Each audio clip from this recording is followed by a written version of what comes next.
The first thing I noticed was its smile. It wasn't the cheerful, mischievous grin from the product photos. Under the flickering fluorescent light of my apartment, it looked like a predator baring its teeth. My girlfriend Chloe had bought the thing, a Labubu doll. For those who don't know, it's part of a line of quirky, monster-themed toys called Labbits. This one was the standard open-mouth version, with a wide, toothy smile, pointy ears, and one eye wide open while the other was squinted shut in a playful wink. It was supposed to be cute. Chloe insisted it was cute. She named it Pip. "It's just so full of character, Alex," she'd said, placing it on the bookshelf in our living room. "It looks like it's about to get into some trouble." I'd grumbled, a 32-year-old man who did not appreciate the sudden invasion of cutesy vinyl art toys into his minimalist apartment aesthetic. But Chloe's joy was infectious, and if a creepy little rabbit monster made her happy, I could live with it, for her. That was 2 weeks ago. The unease started subtly. I work from home as a freelance editor, spending long, silent hours at my desk. The Labubu was positioned on the shelf directly in my line of sight from my chair. At first, I'd just catch it in my periphery. Then I started staring at it during moments of writer's block. Its posture began to feel different. In the promotional images, it leaned forward eagerly. Our Pip seemed to be leaning more, its vinyl body tilted at an angle that defied physics, as if it were straining against an invisible leash. And the smile. The paint application for the teeth was slightly imperfect, a tiny, almost invisible drip of white that made one of the canines look longer and sharper than the others. I mentioned it to Chloe one evening. "You think Pip's moved at all?" She laughed, a light musical sound that usually melted my stress. "Moved? It's a doll, silly. You've been staring at screens too long." She walked over to the shelf and tapped its head. "See? Solid vinyl.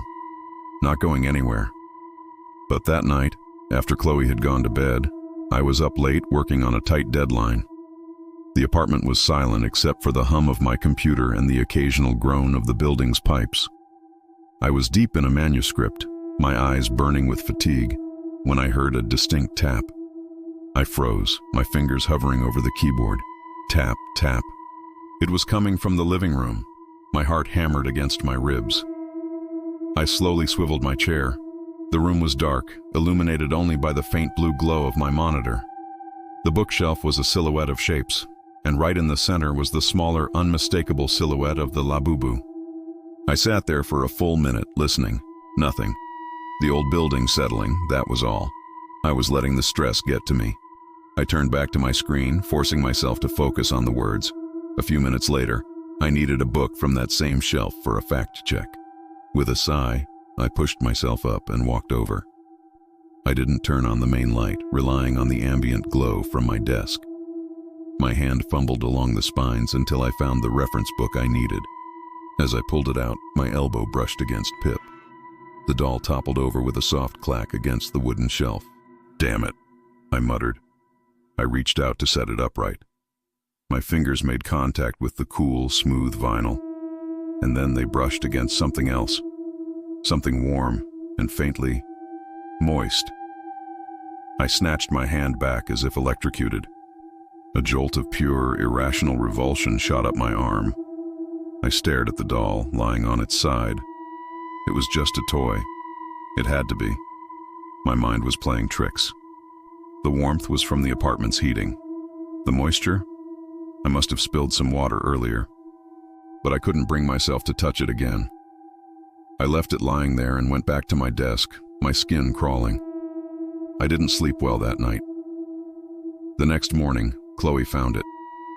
"Alex, you knocked Pip over," she scolded gently, setting it right. "Be more careful, poor thing." "Yeah, sorry," I mumbled, not meeting her eyes.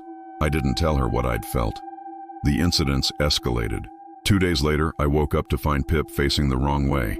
Instead of looking out into the room, it was turned at a 90-degree angle, staring directly down the short hallway that led to our bedroom. Its single open eye seemed to be fixed on our closed door. "Chloe, did you turn the doll around last night?" She was brushing her hair in the bathroom. "No, why would I?" "It's facing the bedroom." She peeked out, toothpaste foaming at the corner of her mouth. "So, maybe it wants to keep an eye on us." She winked and disappeared back into the bathroom. I didn't find it funny. The feeling of being watched became a constant companion. I started covering Pip with a small cloth at night, like you would with a caged bird. The first morning I did it, Chloe uncovered it with a laugh. The second morning, the cloth was on the floor and Pip was uncovered, its smile seeming even wider. I began to hate the thing. My work suffered. I was jumpy, distracted. I started taking pictures of it with my phone when I left the room, a pathetic attempt to document its position. I'd return to find it unchanged, yet the feeling of displacement was overwhelming. Its pointed ears seemed to have twitched. Its fingers, which were splayed open, seemed to have curled slightly. I was losing my mind. I knew it. But the dread was so visceral, so physical. The breaking point came on a Friday. Chloe was away for a weekend bachelorette party. I was alone in the apartment for the first time since Pip's arrival. The silence was absolute and heavy. I spent the evening in the living room, trying to watch a movie, but my eyes were constantly dragged back to the bookshelf. The Labubu was a dark shape in the periphery, a splinter in my consciousness. I went to bed late, leaving the hallway light on, something I hadn't done since I was a child. Sleep was a fractured thing. I drifted in and out of nightmares filled with wide, toothy smiles and the sound of tiny tapping footsteps. I awoke with a start. The digital clock on my bedside table glowed 3:17 a.m. The apartment was silent, and then I heard it. Tap, scrape, tap. It wasn't coming from the living room. It was coming from the hallway, right outside the bedroom door. My blood turned to ice. I lay perfectly still, barely breathing. I listened. Nothing. Maybe it was the wind, but the windows were closed. Maybe it was the cat from upstairs. Impossible. Then a new sound. A soft, wet, chewing sound, like something gnawing on a tough piece of gristle. It was faint, but unmistakable. And it was right on the other side of the thin wooden door. My heart was a frantic drum against my ribs. I had to see. I had to know. Moving with an excruciating slowness that made my joints ache, I slid out of bed and onto the cold floor. I crawled to the door, the chewing sound growing slightly louder with every inch. I could smell something now too, a coppery metallic scent, like old pennies and soil. I pressed my eye to the narrow crack at the bottom of the door. The hallway light was still on, casting a yellow slice under the door. And in that slice, I saw two tiny vinyl feet.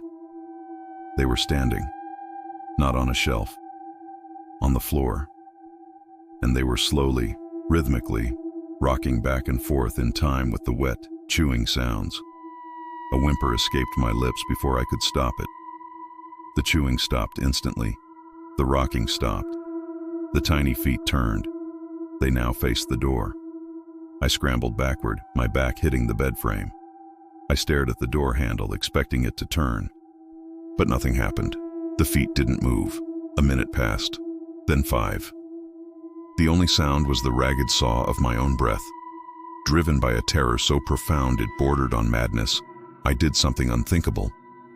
I reached up, my hand trembling violently, and grasped the doorknob. I had to confront it. I had to end this. I yanked the door open. The hallway was empty.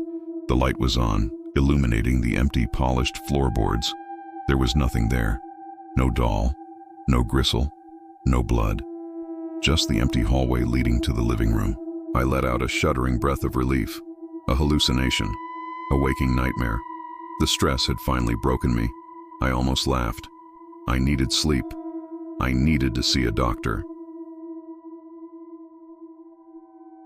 I looked down. It was a dead mouse, or what was left of one. Its body had been opened, neatly, almost surgically. Its insides were gone, scooped out with a terrifying precision. The coppery smell of blood was thick in the air, and sitting neatly beside the tiny corpse, pristine and smiling, was Pip the Labubu. Its vinyl face was spotless, but one of its outstretched hands was glistening, stained a dark, wet red. I screamed. I didn't recognize the sound that came out of my own throat. I stumbled back into the bedroom, slammed the door, and shoved a chair under the handle. I spent the rest of the night huddled in the corner, listening, but all I heard was my own terrified weeping. The next morning, in the harsh light of day, the mouse was gone. There was no blood on the floor. Pip was back on the bookshelf, in its usual spot, smiling its awful smile. When Chloe returned on Sunday, she found a different apartment.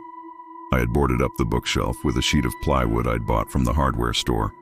I was pale, shaking, and hadn't slept in 48 hours. "Alex, what in God's name have you done?" she cried, dropping her suitcase.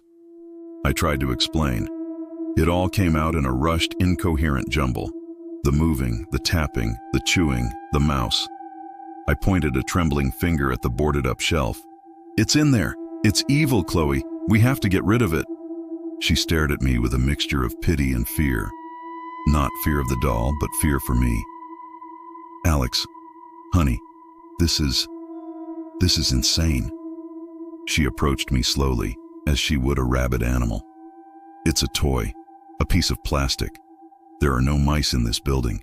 You're having a breakdown." She made me see a doctor. I was prescribed anti-anxiety medication. She made me take down the boards, her face tight with concern. When she saw Pip still sitting there, innocent and cute, she sighed with relief. "See, it's fine. Everything is fine." I wasn't fine.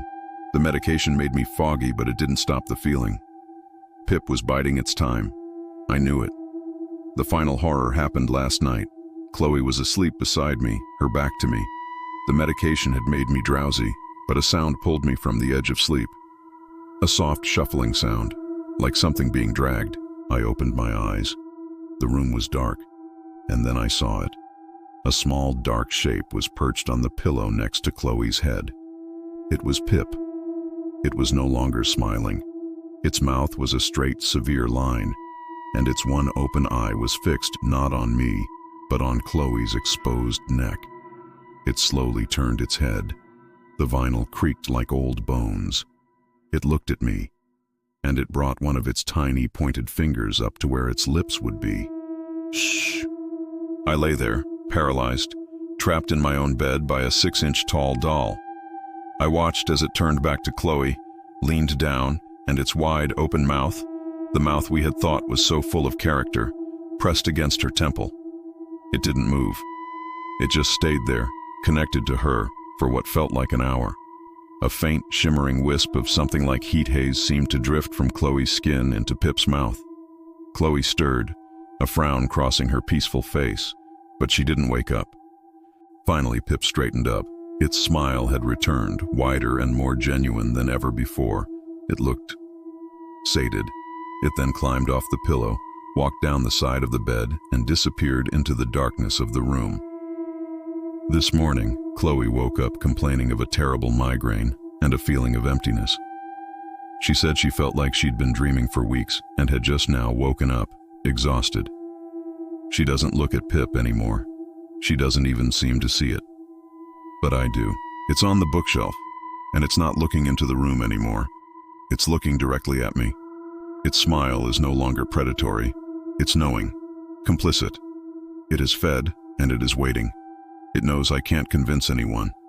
It knows I'm its keeper now. And it's only a matter of time before it gets hungry again.